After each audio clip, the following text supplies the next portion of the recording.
All right. Good evening, good evening, good evening. Jacob Mays here. You are attending the 7th day of 7 data analysis workshop. We have covered a lot. I'm going to take about 5 minutes to review what we've done. Here we are. So, what we have covered, and let me just share my screen. First of all, if you can hear me, please type in A1. If you can hear me, please type in A1.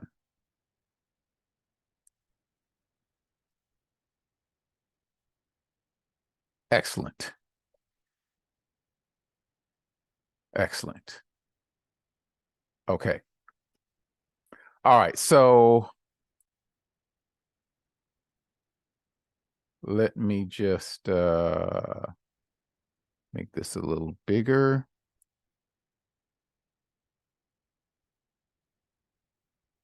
All right. So just to recap, there are 4 stages in the data analysis process. It's the test selection phase, the data preparation phase, and the preliminary analysis phase, and then the primary analysis phase. Okay. So in the test selection phase, the first thing we had to do is figure out what kind of research questions did we have.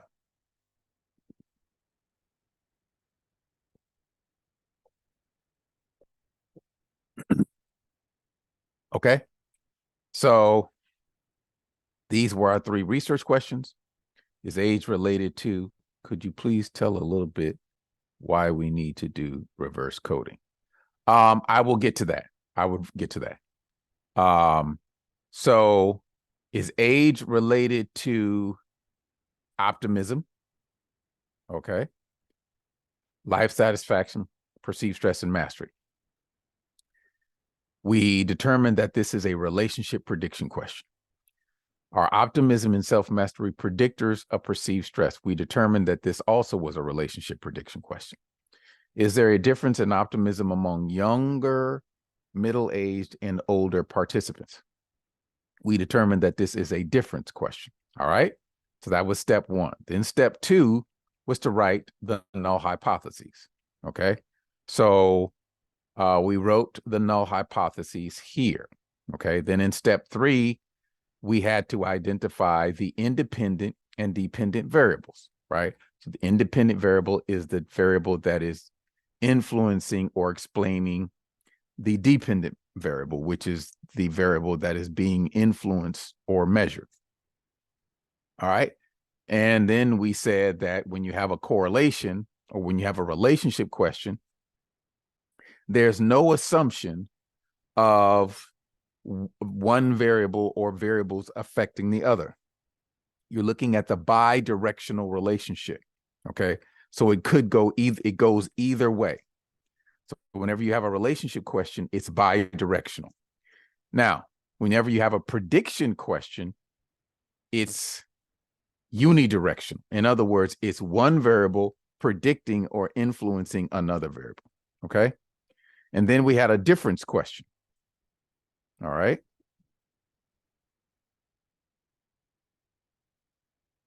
And then the difference question, the variable being measured was age. Optimism, and the variable that is influence or explaining age differences was the grouping variable, which was age group. Okay. Then in stage 4, we determined the level of measurement for each variable. Okay. So they were either continuous or they were categorical. And again, we had the pre-workshop videos that talked about what these levels of measurement were and how they actually came into fruition. Okay. So watch those videos. They are very, very, very important. So we identified all of the independent and dependent variables. All right. So then what we did is once we went through all of those 4 steps, then the final step was to select the appropriate statistical test. And what we did is we used process of elimination, right? So that was day 1. Okay, that was day 1. And then we came to the conclusion that we're running a bivariate correlation for research question 1. We're running a multiple regression to answer research question 2. And then we're running a one-way analysis of variance for research question.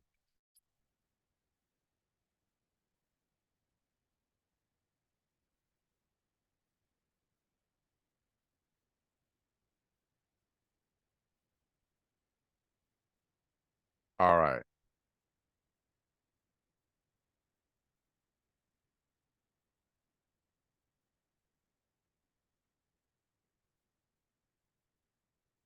All right. I just need to. Okay. Was day 1. All right. So that was day 1. Okay, great. Now, in day 2, what we did is we said, okay, let's check for data errors and missing values. So what we did is we first ran descriptive statistics on all the questions. And then we looked for the variable that had the most missing cases. And we found out it was cigarette smoke per week. And what we realized is that cigarette smoke per week was a conditional question, meaning that everyone didn't get that question. You only got that question if you said you smoke. So we ignore conditional questions. So then the next question, or the next variable that was missing, that had the highest missing number of missing cases, was sources of stress. We remove those. You go back to the original source. You check to see if you can, find the correct data. If not, you remove them. Okay. And we did that for source of stress, perceived stress, 1 through 10, smoker, child, and mastery question 2. Now with this one, there was a data error because the scale only went to 1 to 4, I believe. And there was a 5. So we had to remove that case because we don't really know what they intended on saying. All right. So then what we did was we did the recode. Now there was a question that says, well, why did we have to recode this? Well, in the code book, so with some questionnaires, okay, with some questionnaires, as a part of the questionnaire, they tell you, as a part of the instruction, certain questions have to be reverse coded. Okay. Certain questions have to be reverse coded. So with the total optimism scale, questions 2, 4, and 6 had to be reverse coded. So this is what happens. So when a psychologist or a person is developing a survey, what they sometimes do is, generally what you want is you want all the high scores to represent positivity or negativity, right? They need to be consistent. So let's say in this questionnaire, all the high scores represent high optimism and all the low scores represent low optimism. What they do sometimes is they will write some questions in the opposite direction, right? And they sometimes call those attention questions, right? So they use these to see if people are paying attention. So for example, it may say on a scale of 1 to 5, where 1 is not at all optimistic and 5 is extremely optimistic. How optimistic are you about earning more money in the future, right? So if I said 5, then that would be I have high optimism. So I might get another question that says, on a scale of 1 to 5, 1 is not at all optimistic, 5 is extremely optimistic. How optimistic are you that you will lose your job, right? Or that you will see a decrease in your pay? Well, I just said that I'm optimistic that I'm going to get a pay, that I'm going to have high pay in the future. And this question is basically the same question reversed. So I should answer it in it. So if I said I'm extremely optimistic that I'm going to have high pay, and then the researcher said, okay, I'm going to flip the question and rephrase it just to make sure that people are paying attention and they're just not going through the questionnaire, bop, bop, bop, bop, bop, bop, bop, bop, right? I should say I have low optimism that I'm going to lose my job or have decreased pay. So in order to ensure that these scores, like all the positive scores, are high and all the negative scores are low, that would be a question that you would reverse code. Okay.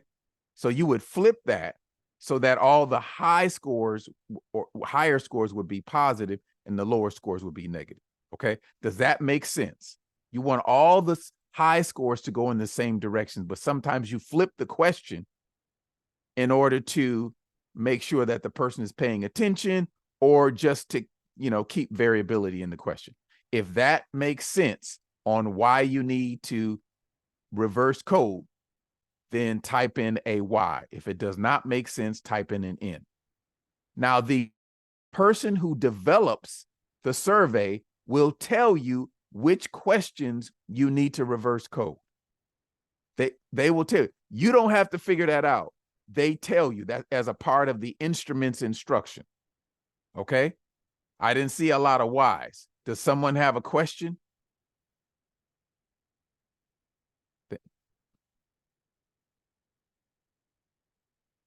Yes, you will know before you do the survey, because the instructions on which questions to reverse code will come with the instrument. So let's say, for example, you say, I need an optimism scale. You go searching in the literature and you find an optimism scale. In the instructions, it will say, these are there are 6 optimism questions, 2, 4, and 6 need to be reverse code. So that's what these are. Consider these the instructions. So for optimism, these have to be reversed. For mastery, these have to be reversed. For life satisfaction, no reversals. Perceived stress, these have to be reversed. Okay. And then before you reverse, once you reverse them, then you can add them together to create a total. All right. So we did that. Then, let me go back.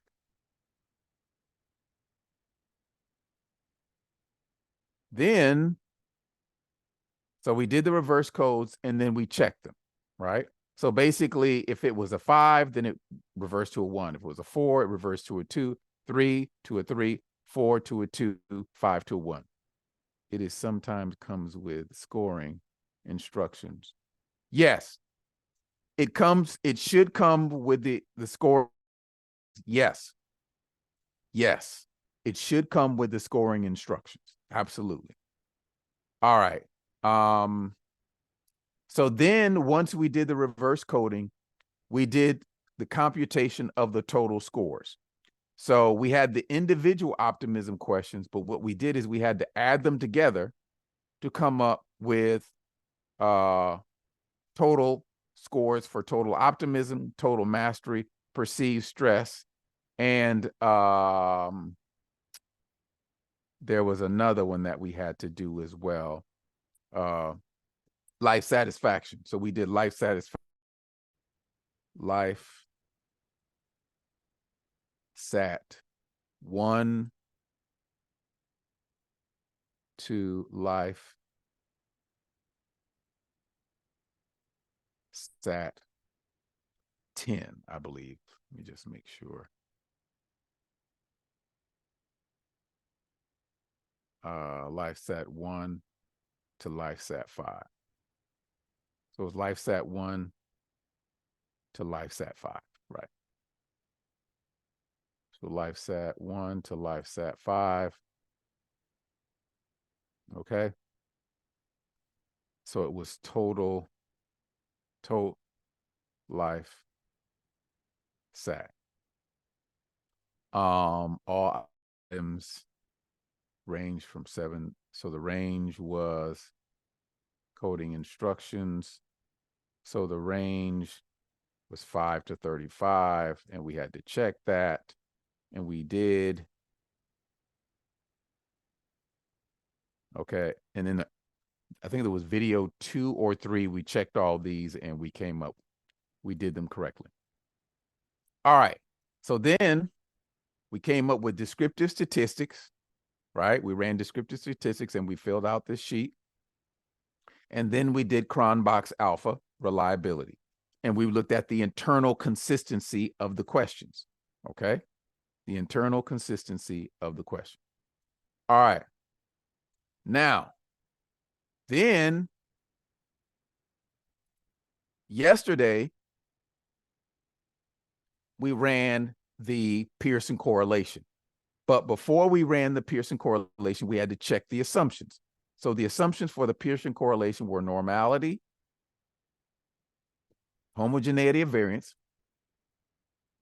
I'm sorry, normality and linearity and homoscedasticity. And we also did the outliers too, just as an aside for the, so you can tell if something has an outlier if you were running the histograms and the score is causing the histogram to slope outwards, either positively, right? Remember we said that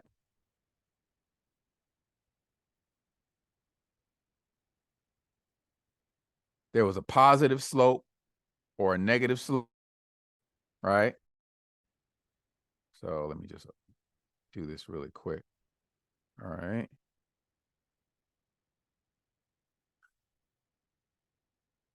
All right. So a positively sloped histogram was one that went up and then went out like that, right? It was positive because the score increased 1, 2, 3, 4, 5, 6, 7, 8, 9, 10, right? So this is what we call a positive skew, right? And then you could have a negative skew, right? And that's because the skew or the skew of the distribution is skewing negative. As the scores decrease, the skew is also decreasing. So this is what we call a negatively skewed distribution. Negatively skewed distribution. All right. All right. So we did the correlation. Now, however, we have 2 other questions. Okay. And one is the multiple regression. So the multiple regression, we have to check for normality. We have to check for linearity, multicollinearity, homoscedasticity, and extreme outliers. Okay. Now, regression is done differently. So for regression, we can check a lot of these by doing the same thing. So to check for linearity,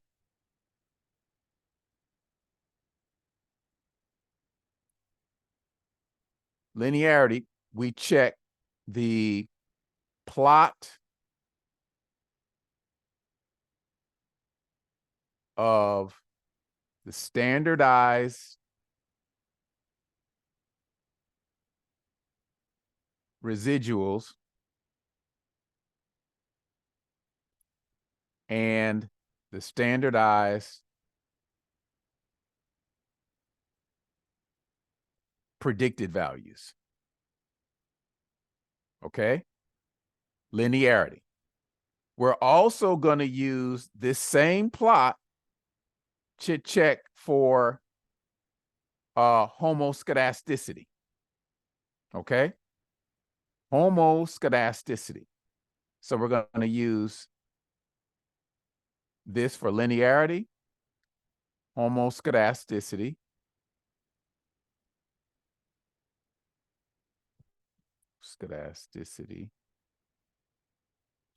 and we're also going to look at the normality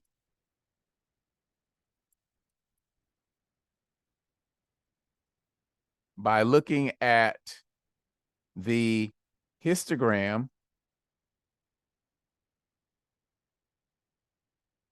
of the standardized residuals.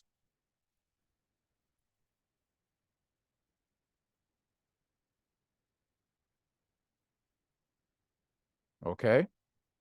Now, the reason why we look at these approaches or procedures to look at regression is because regression consists of several variables. So you don't want to look at all of them individually. You want to look at them all together at once. And that's what this allows us to do. Okay.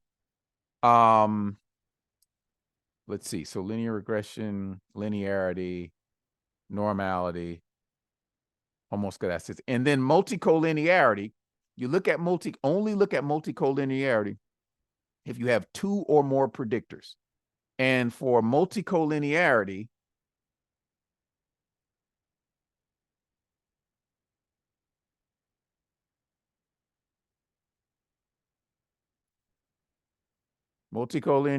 we look at I'm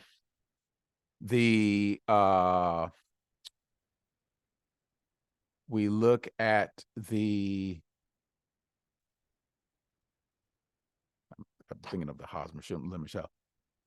For multicollinearity, we're looking at the test. Hold on one second.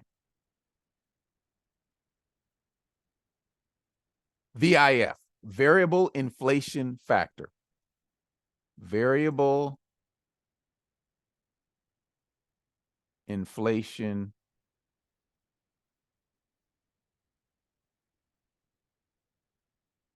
factor.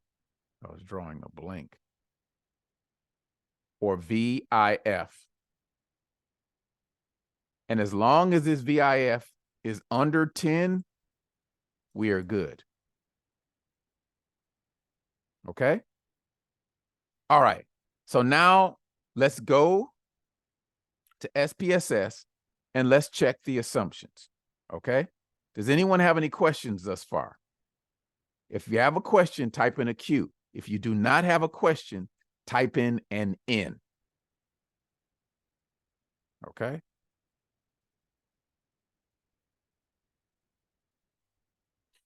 All right. Okay. So the first thing we're going to do with the data file. So let me go back and see. Let's look at our research question.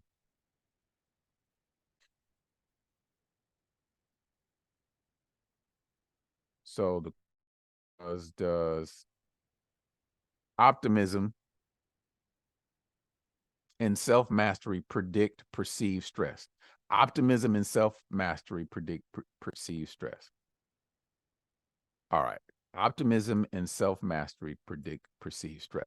So we go to analyze, we go down to regression, and we go to linear. Okay. Now, the thing that we're trying to predict is perceived stress, right? PSS total. Optimism and I think it was mastery, self-mastery are the predictors. So we put them into the independence box, okay? Now we go to statistics. We're going to select estimates, confidence intervals, collinearity, diagnostics, okay? We're going to select descriptive, all right? And then make sure model fit is selected as well. We're going to click continue.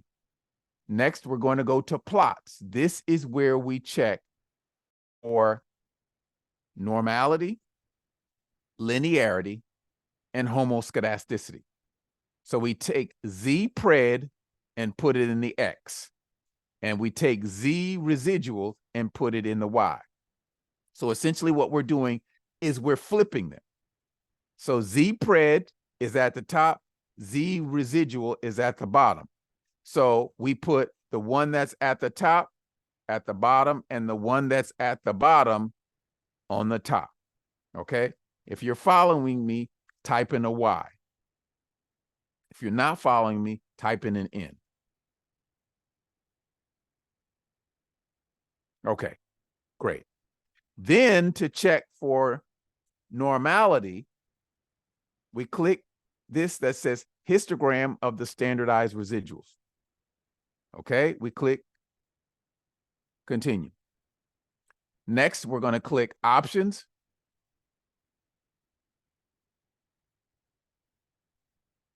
That's fine. Everything is good there. Let me see here. So here, we don't need anything here. We don't need anything here. We can look at the standardized residuals. We're fine there. We're fine. We don't need to do anything with Bootstrap. We just have everything selected. We click paste. All right. We open up our syntax. We highlight it and we run it. Now, we're essentially running the regression that we need to answer the research question, but it has some added things to it. So first we see the descriptive statistics. We see the mean and standard deviations for perceived stress total, total optimism, and total mastery, okay? We see the correlations between each of the variables. So perceived stress is negatively correlated with total optimism and total mastery. We see that the relationships are significant, but those are just a correlation. Okay. But what we're interested in is down here where it says collinearity diagnostics, VIF. And we see here that this VIF number is not anywhere near 10. So there's no multicollinearity violation.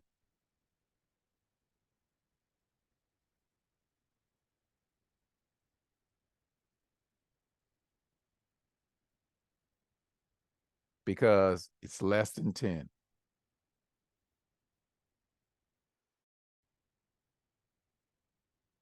Now, some people were like, oh, we like to use 5 instead, but it's not even anywhere near 5. But generally, all the textbooks say 10. You'll get some people that say, oh, we use 5. We want to be a little bit more strict. That's fine. But still, you're still safe right here. Okay.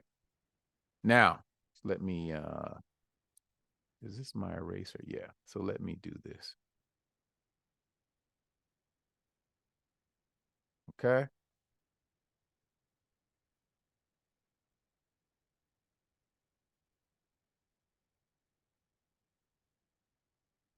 All right. So we check for multicollinearity, we're fine. So if we go back to our document, so multicollinearity, we're going to put pass. Pass. All right. So then we're going to come down to the histogram of the standardized residuals.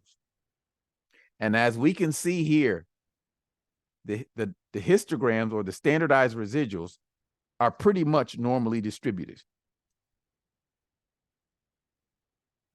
Pretty much normally distributed. So we have not violated, no violation of normality. No violation of normality. Okay, so no violation of normality. So we go back to our page and we type in pass. All right. All right, so now let's go to the next one. And this is the plot of the standardized residuals and the plot of the standardized predictive values. So you got the standardized residuals on this end and the standardized predictive values on this end. So remember from last night, we check for linearity by doing this. Is this plot curvilinear? Is it going like this or like that? As long as it's rectangular like this,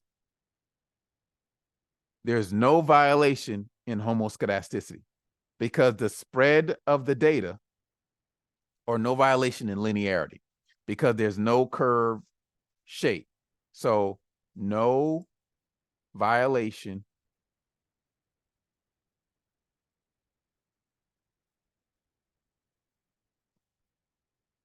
in linearity. Okay.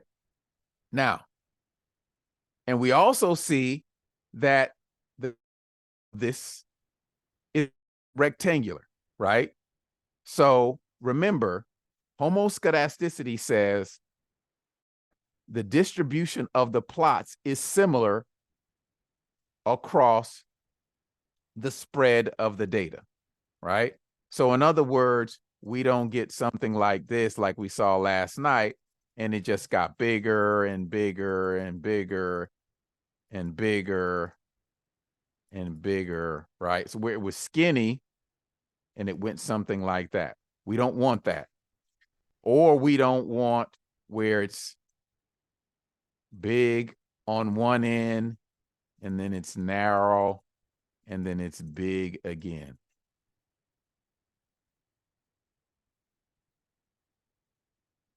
Right? We don't want that. We don't want anything that goes like that. Right? Or we don't want this flipped. This is pretty uniform. If that makes sense, if what you see here, if you can understand why we have no violation in homoscedasticity, homo means the same. Scedasticity is spread. So the spread is relatively the same across, the spread of the plots is relatively the same across all these values. The spread of the plots is relatively the same, or relatively the same across all values. If that makes sense, type in a 1. If it doesn't make sense, type in a 0.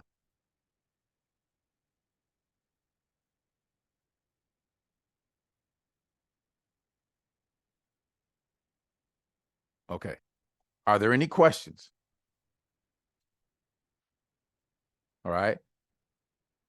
Because as long as this doesn't look like this, we're good. As long as it doesn't look like this, we're good. As long as it doesn't look like this, we're good. As long as it doesn't look like this, wide on one end, wide on the other end, and then narrow in the middle, we're good. Or wide on one end and narrow on the other one, we're good. This is homoscedasticity.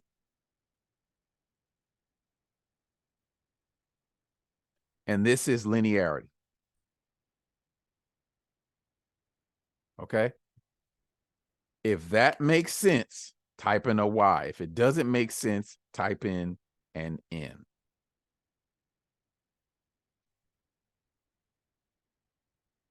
Okay, great. All right. So now so we're going to go back. And we don't have any outliers here. We see that we don't have any real outliers here. So we're going to go back. And we're going to say homoscedasticity, extreme outliers pass. Okay? Now, so now we can go and interpret the results. Now, if you do have a violation, it's okay. You just report the results, but you also have to report some violations, which may impact the reliability results. That's all it does. You report it as a limitation.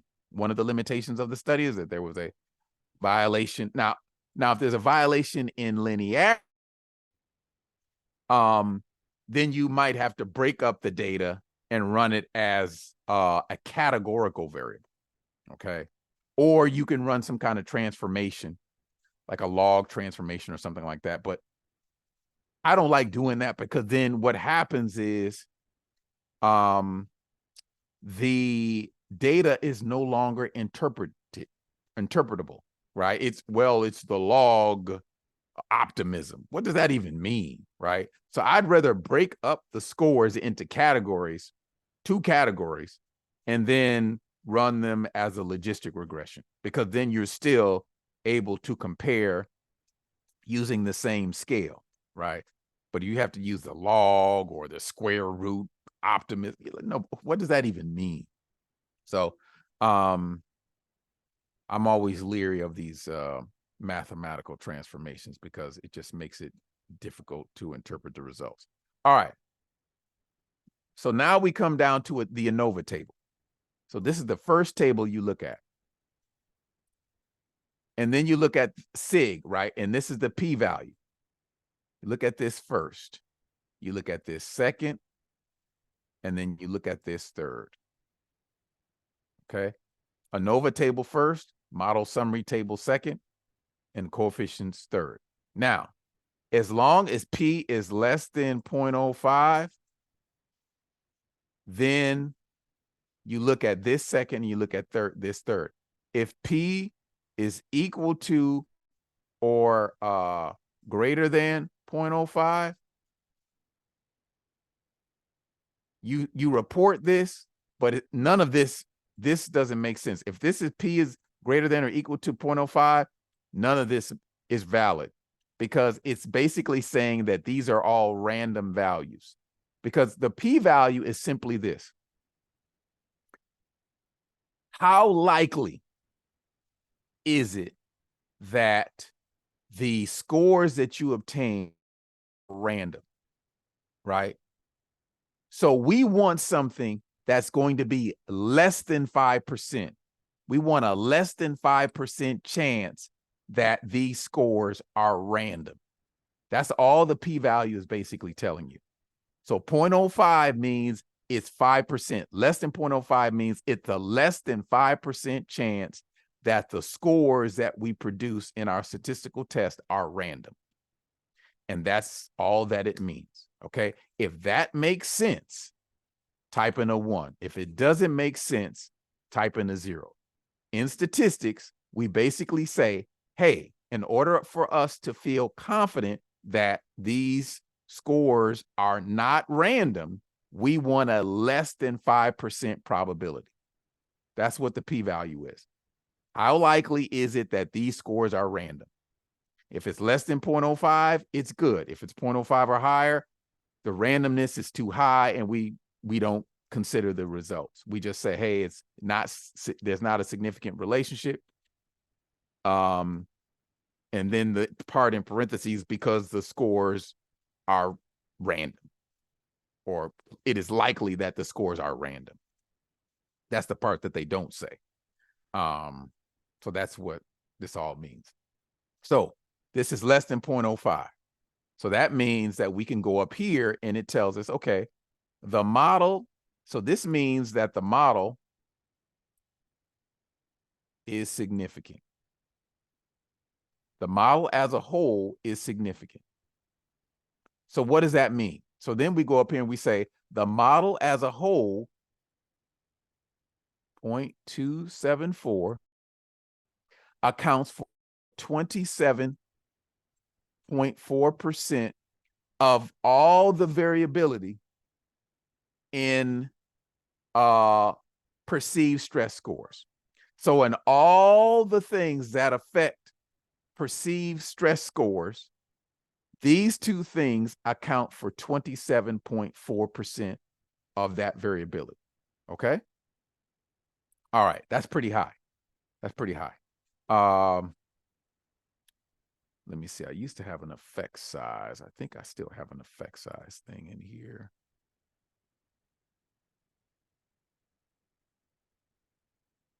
Here we go. So in order to understand how sizable this is, anything that is 0.26 or higher is considered a large effect for regression. So there's an effect size table inside your workbook. So anything that is 0.3 to 0.26 is considered a moderately sized effect. Anything that is 0.02 to 0.3 is considered a small effect. So here are all the effect sizes for all the different tests. Okay. So ours was 0.27, which means that these two variables, total optimism or the model, has a large effect on perceived stress scores. If that makes sense, type in a 1. If it doesn't make sense, type in a 0.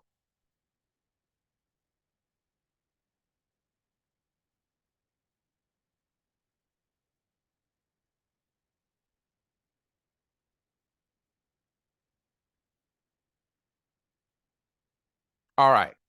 So that's 1. So then we come down to the coefficients table.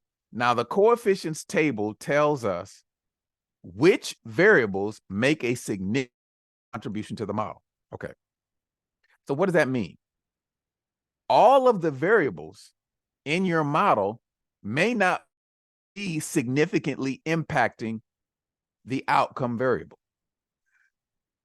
So that's very important. So not only do you have to say whether or not it's significant, but if it is significant, you have to say how big the effect is and which variables make a significant effect and what is the relationship or what type of effect are they making. All right, so we come here and we say, okay, total optimism, and we go to the sig, which is really the P. Anytime you see sig, that's the P value. And this is significant, and this one is significant. So both of these make a significant contribution to the model, okay? Meaning that their beta coefficients and their unstandard coefficients, it is unlikely that they are random. Okay, remember the p-value? Less than 0.05 means it's unlikely that the parameters or the coefficients are random or the values are random.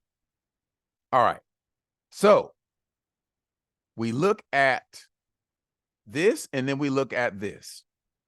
And the reason why we use the standardized coefficients versus the unstandardized coefficients is because we can compare. We can compare the impact of the variables because these are like correlation coefficients. So they go from -1 to +1 and 0 in the middle. So the closer you get to 0 is weaker. The further you get to 1 or -1, the stronger the relationship, just like a correlation. All right. Now, so we get minus 0.309 and then minus 0.301. So basically, they have a very similar effect, meaning that relationship. So total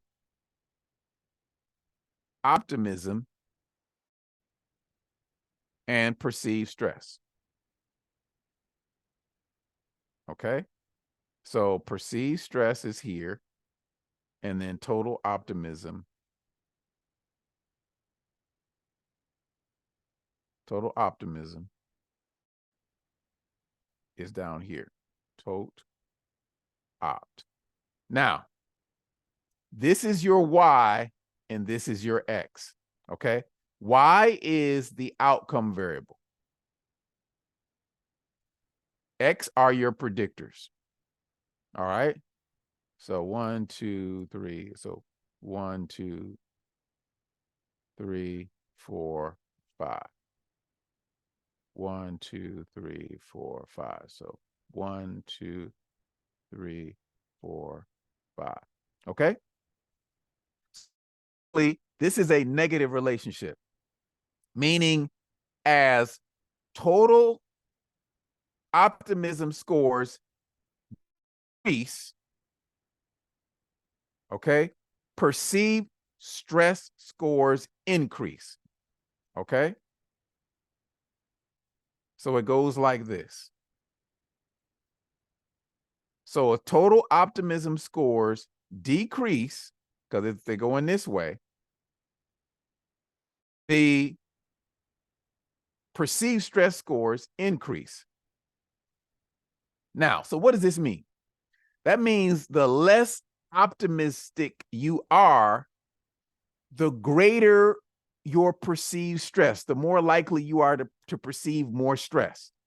But if you are more optimistic, you're less likely to perceive stress, or you perceive a lower amount of stress.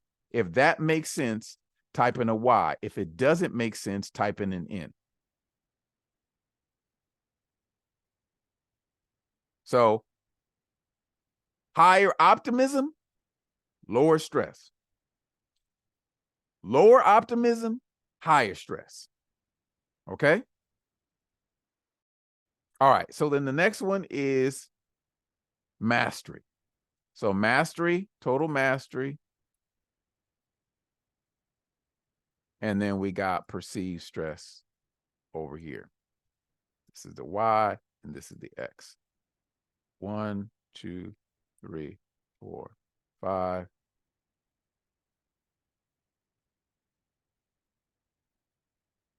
1, 2, 3, 4, 5. Okay. Same thing here. Negative relationship, right?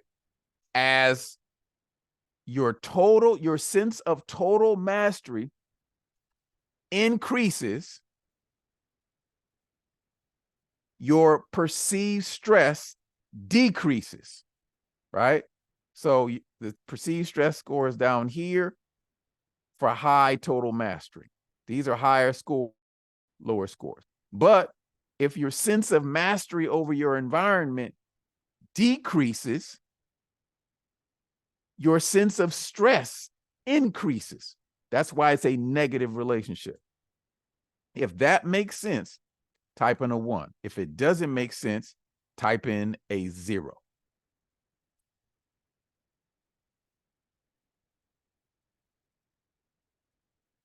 Okay. All right. So that's the way we interpret those results. All right. If you're with me on the interpretation, type in a 1. If you're not with me on the interpretation and how we did that, type in a 0. All right. All right, good. So now what we're going to do is we're going to go to the next research question. Let me make sure I did the groups. Okay, we didn't calculate the groups. So let's see.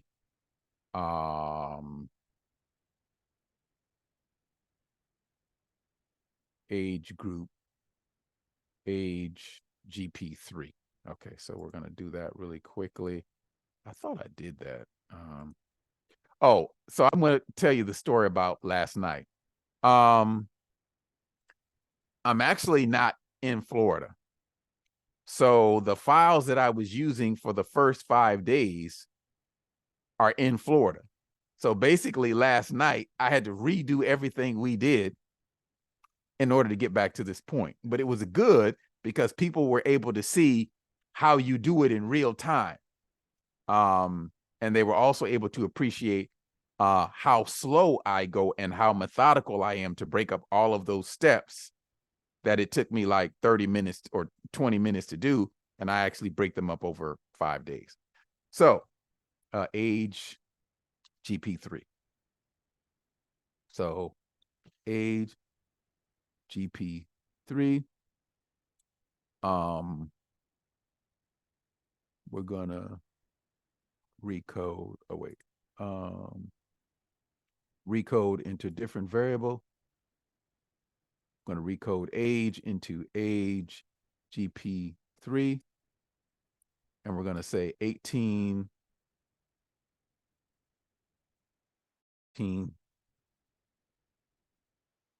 to, what was it? 30, 29. Okay, 18 to 29. So let me just, so I went to analyze, and then I went to recode. I'm sorry, transform, recode. Let me just do it again. So I went to transform, recode into different variable. You always want, whenever you're creating new variables or recoding and all that, you always want to do it in a different variable. You never want to damage the integrity of the data file or the original variables. You never want to do that. Okay? If you never want to do that.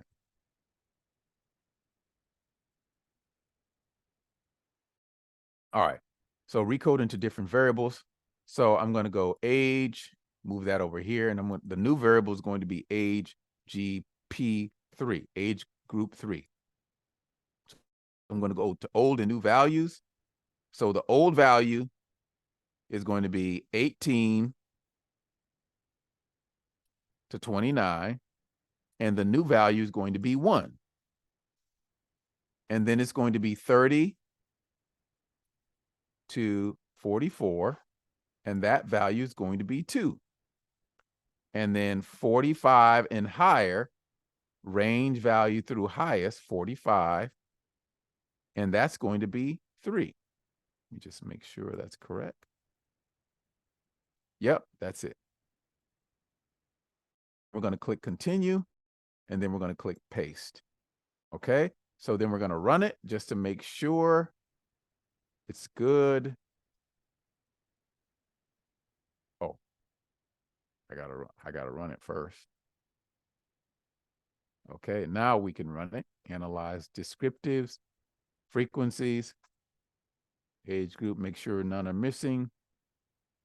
Okay, great. None are missing. So we've got 34% were 1s, 35% were 2s, and 30% were 3s. And then what we can do is we can actually go to the data file and we can add the values, value label. So 1 is 18 to 29 years. 2 is 30 to 44 years. And 3 is 45 and older. Years and older. Okay. All right.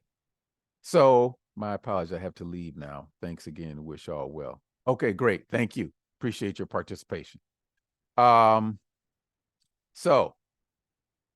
to run the ANOVA, we're going to analyze general linear model and then a univariate. Okay. Now, there's another way to run it under compare means. Okay. There's a one-way ANOVA. But the problem with this one is that it doesn't give you the effect size. Okay. That's the only one. Now, if you want to run so that's why I don't do it this way. I do it using the general linear model because it gives you more options. All right. So the research question that we're looking for is optimism scores and age group. So we're going to put in optimism into the dependent variable, and we're going to put age group into the fixed factor variable. All right. Now, we're going to go to plots, and we're going to put age group into the horizontal plots and click add. Okay. And we're going to include line chart, and we're going to say include error bars, confidence intervals 95. Okay.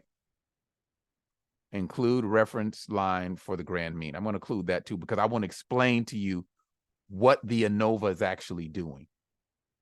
Okay.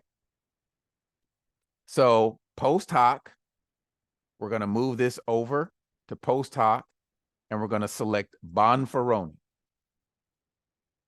Okay. Now, if you run this, because we're actually going to run this, we theoretically could run this multiple times. The first time we run it, we're running it to see if we have violations in the assumptions. All right. E means, put that there, compare main effects, Bonferroni. So E means, okay. And then we go to options. And here's where we get to the nitty gritty. We're going to select descriptive statistics. We're going to select estimate of effect size. We're going to select observed power. When you run the one-way ANOVA during the other approach that I showed you, you don't get all these. You're going to run test of homogeneity. Okay. All right.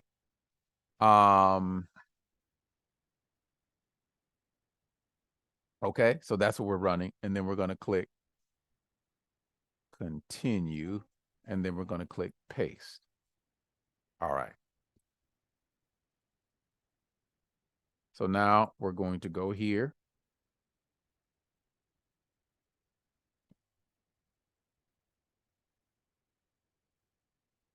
Now, so we have here basic information about how the variables are classified. We've got the mean and standard deviation for each of the groups on optimism. So we've got 18 to 29 have a mean of 21.43, round to the second decimal place, 21.98 on optimism, and 22.14. Okay. The standard deviation is the average distance of each score from one another. The average distance of each respondent score from one another. Okay. Then we have Levine's test. So this says, are the error variances relatively the same? So let me see if I actually did that. So basically, what we're trying to say here, let me take out these plots. Let me do something. I'm going to run it again without these lines because I want to show you something. because these lines are very important. I want to show you what we're trying to do here. Plots, I'm going to take off that and that. I'm going to run it again. So basically what we're saying here with these plots, when we look at homogeneity of variance, to see the error bars. I want to show you the error bars because the error bars are what we want to see.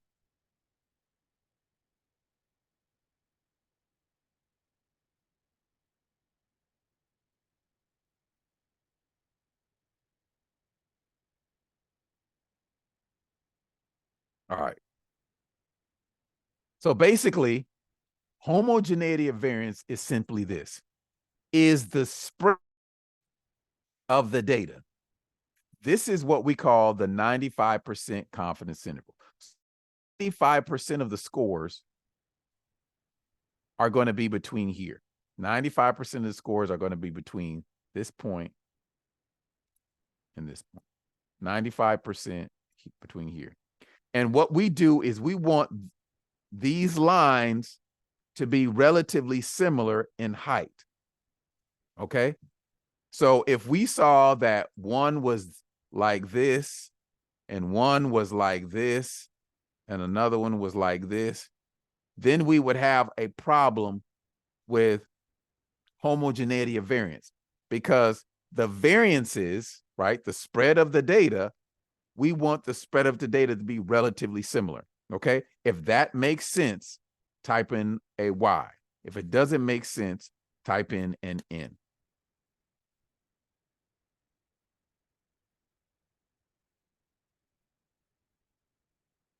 Okay, great. All right. So now, so we have no problem with homogeneity of variance. All right. So no violation of homogeneity of variance. 8. All right. Now, what we're going to do is we're also going to test for normality. So we go to Analyze, Descriptives, and like we did yesterday with Explore. So we're looking to see if the data is if the age group data is normally distributed on perceived stress, right? Total optimism. Okay. And we say we want to check this for normality plots with test. Okay. Normality plots with test. Click continue. And then we're going to click paste.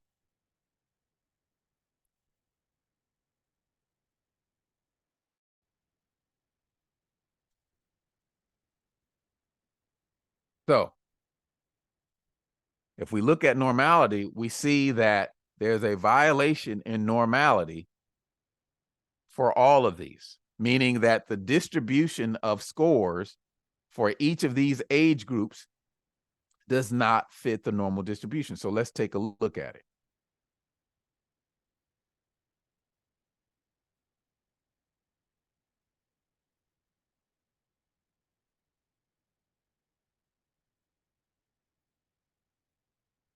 Should put the histogram. So what I didn't do is I didn't put the histogram. And again, it'll give you the number, but you always want to select the histogram so you can tie the numbers to the actual visual. Okay.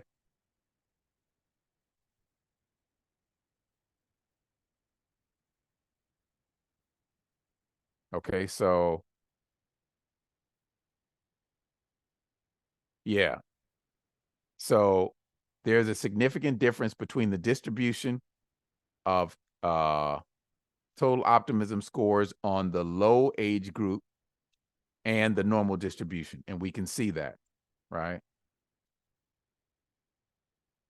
We got a few outliers over here, looks like, right?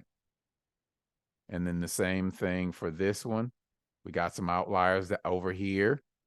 It doesn't fit the normal distribution. And this one definitely doesn't fit the normal distribution. Some more outliers, okay? So we have a violation, right? So we go back and we say we have a violation.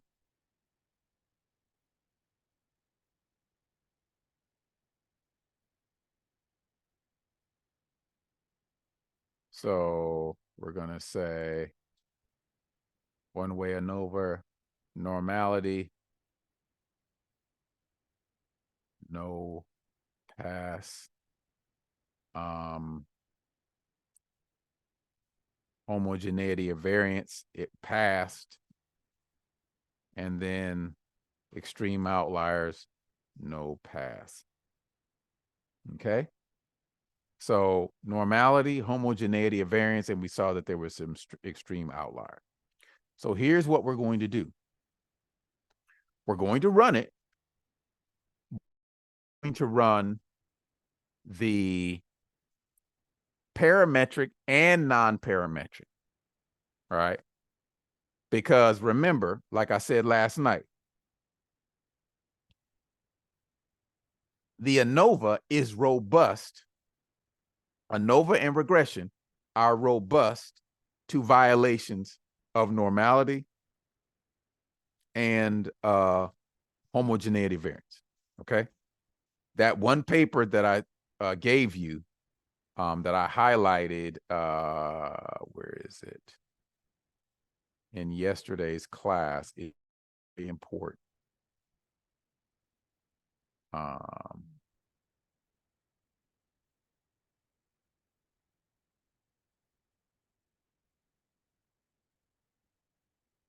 Yes, this one right here, very important, because what they did is they did a computer simulation on all these different distributions. They tested them to see if the ANOVA and the regression could still detect significant differences. Okay. All right. All right. So we're still going to run it,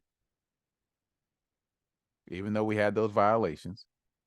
So we're going to go to Analyze, General Linear Model, Univariate, and then Plots. That's fine. That's fine. Horizontal. Okay, that's already over there, so we don't need to do that. Continue. E-means that's already selected. Click OK. Now, if you have violations in normality, okay, and extreme outliers, you can use Bootstrap. Okay. But at this level where you are, you don't need to do that. Just run the ANOVA and just use that article to say, hey, ANOVA is a robust test that has been shown through rigorous examination to be able to withstand violations, even severe violations, extreme violations to the assumptions. Okay. All right.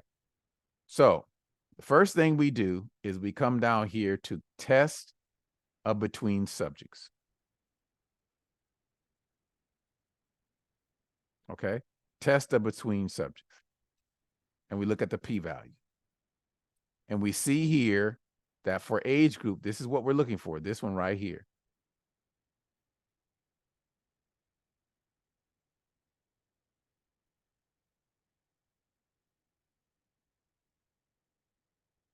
It's a little messy. So this, and this, and this. All right, so the first one you look at is this. So P, we're going to call this 1. So that means that there's a significant difference somewhere between these 3 groups, that at least 2 of these groups are significantly different from one another. Okay. Now, next, we're looking at the size of the effect. meaning what is the magnitude of the difference between these groups? Partial eta squared 0.024. Now remember, we have our document where we can tell the size or the magnitude of the effect size. So eta squared, partial eta squared, 0.02 is small, right? 0.06 is medium, 0.16 is large. 0.02 is a small. So the magnitude of the differences is small. And we could see that, right? Because look at this, 21.43, 21.98, 23.13. Those are small differences. And we see that here. This is basically telling us that the differences between the scores is small. The impact is small. Now, here, we don't need this. Let me just delete that. We don't need that. We don't care about this. But we do care about this.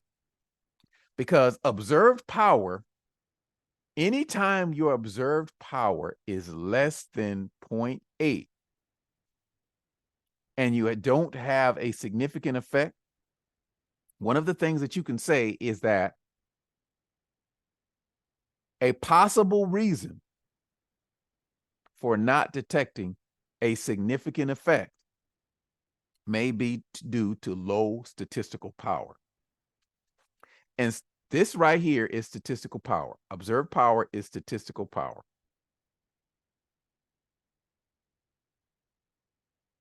Okay?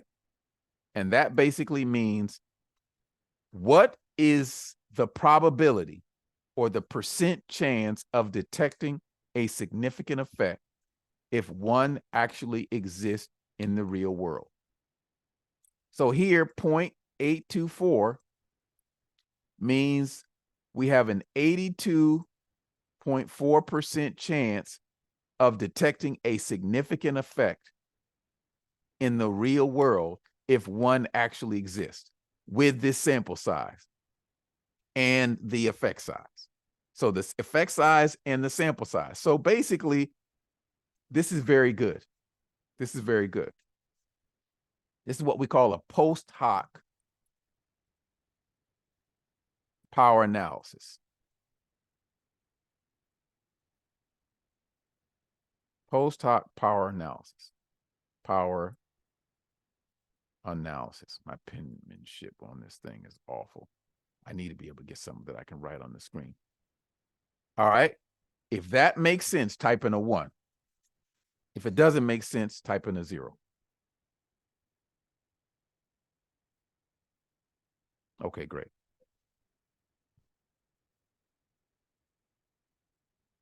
All right. Now we're going to go down to the estimated marginal mean. And this is going to tell us specifically where the differences are between the groups, the pairwise comparisons. Okay? Pairwise comparisons.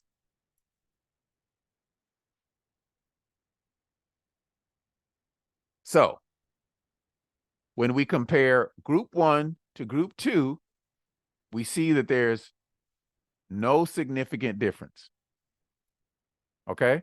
When we compare group 1 to group 3, we see that there is a significant difference. So group 1 to group 3, when we compare group 2 to group 1, no. When we compare group 2 to 3, no. It has to be less than 0.05. Okay? Less than 0.05. And then this already compares the ones we compare, group 3 versus group 1, group 3 versus group 2. All right? One that is group 1 versus group 3. If you see that here, type in a Y. If you don't see that, type in an N.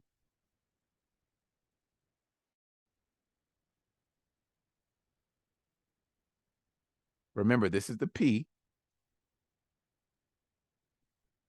Okay? And what we're doing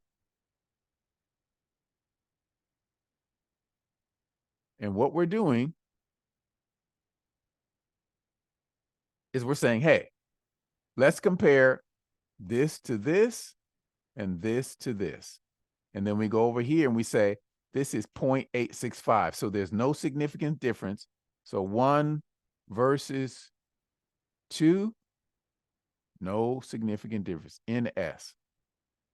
1 versus 3, 1 versus 3, significant difference. Okay? Because it's significant because it's less than 0.05. It's 0.005. So that's less than 0.05. None of these are less than 0.05. And then the last one, you're just duplicating what you already did up here, right? 1 versus 2, 1 versus 3, 3 versus 1, 3 versus 2. All right? All right. And then the visual is here. This, whenever you have something, this is a general rule. It doesn't hold up all the time, but it's a general rule. When they don't overlap, that means they're significantly different. When they don't overlap, generally it means they're significantly different. This one overlaps with this.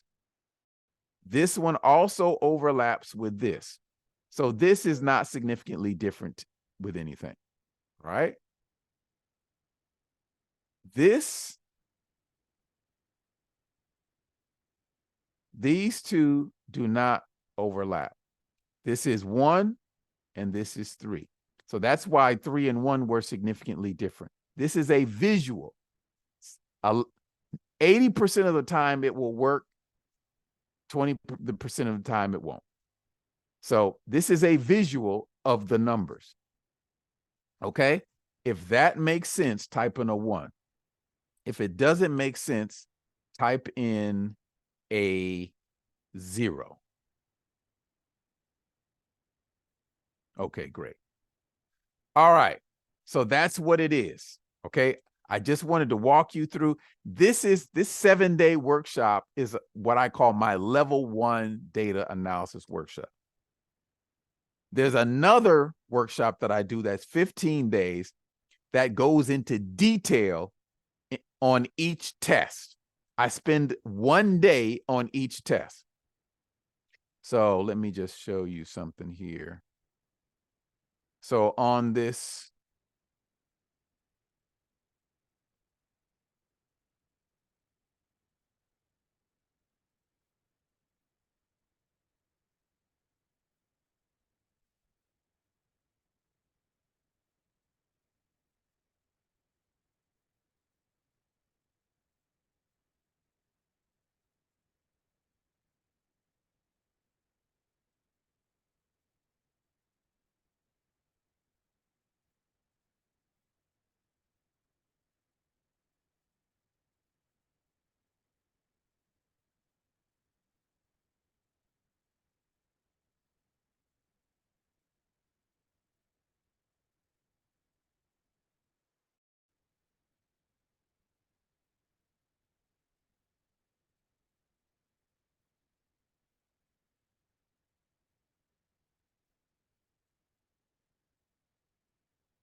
oh, sorry. So what I was saying is that in my 15-day course, we cover each test in one. We spend a day on each test. So let me just show you what it looks like really quickly. So this is data analysis 1. This is like the basics. And then we have data analysis 2. And then, so let's see, data analysis 1. Okay, so one-way ANOVA. So for tonight, if we would have covered that. So what I do in my second class, data analysis workshop 2, which is a deeper dive, we cover all of this.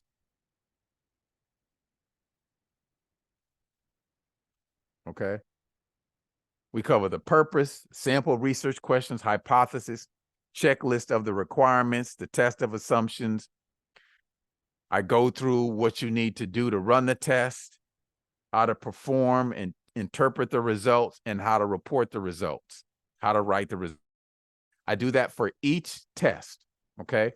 And the tests that we include are, let's see, independent samples t-test, one-way ANOVA, factorial ANOVA, and ANCOVA, dependent samples t-test, logistic regression.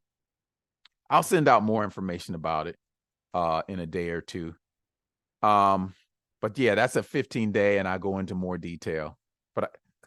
But this concludes our 7-day workshop. I appreciate everyone who's stuck it out with me.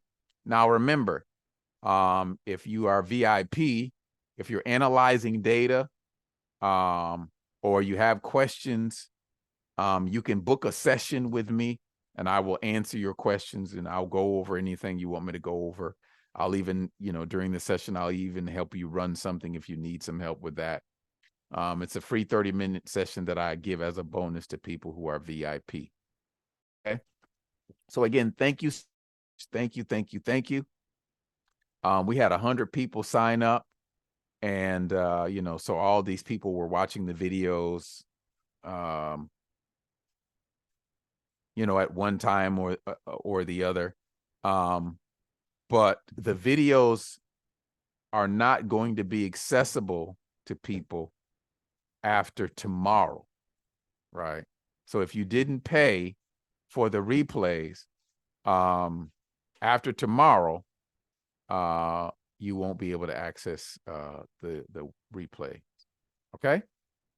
All right. Does anyone have any questions? Thank you. You all have been great. Yes, VIP will also be getting a certificate. That is correct. That is correct. In fact, I'll be setting that up tonight. Because I just got a new certificate system. So that's going to be great. Matter of fact, let me see if I can give you an example.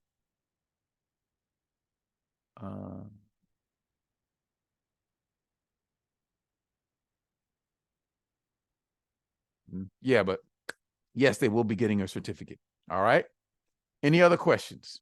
I'll be sending out that. You'll receive an email tomorrow about the certificate, what you need to do to get your certificate. Okay. Any other questions? If you have a question, type in the queue. If you don't have a question, type in an in. Okay, so, okay, great. Thank you so much.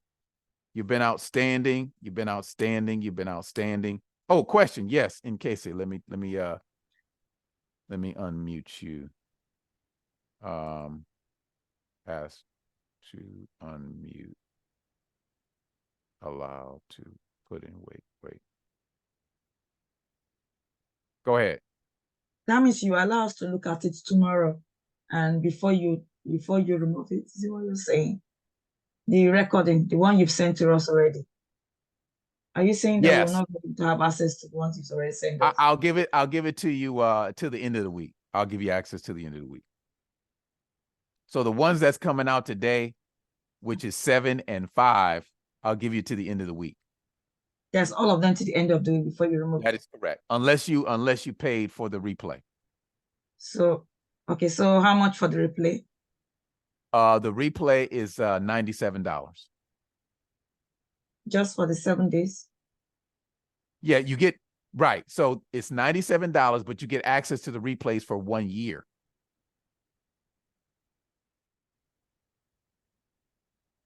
Okay. Are you following me? Yeah. Okay. Okay. Yeah, you get access to the replays for 1 year. And if you purchase the workbook and the replays, then you get a certificate of completion, and you also get a 30-minute one-on-one session with me. Okay. Okay. Yeah. All right. Any other questions? That was a good question. All right. Thank you very much. I'm going to have, I'm going to send out an email. So when I send out the replay information, I'm going to have information in there about upgrading. So if you didn't upgrade, you can still upgrade to either VIP replays or workbook or whatever. You'll have an option to do that. Okay. All right. Thank you so much. Appreciate it. And I'll, as I, somebody sent me a text. You're very welcome. You're very welcome. As I come out with more workshops, I'll be sure to send out an email and let you all know. Okay. Thank you very much. Thank you very much. Have a good evening, everyone. Okay.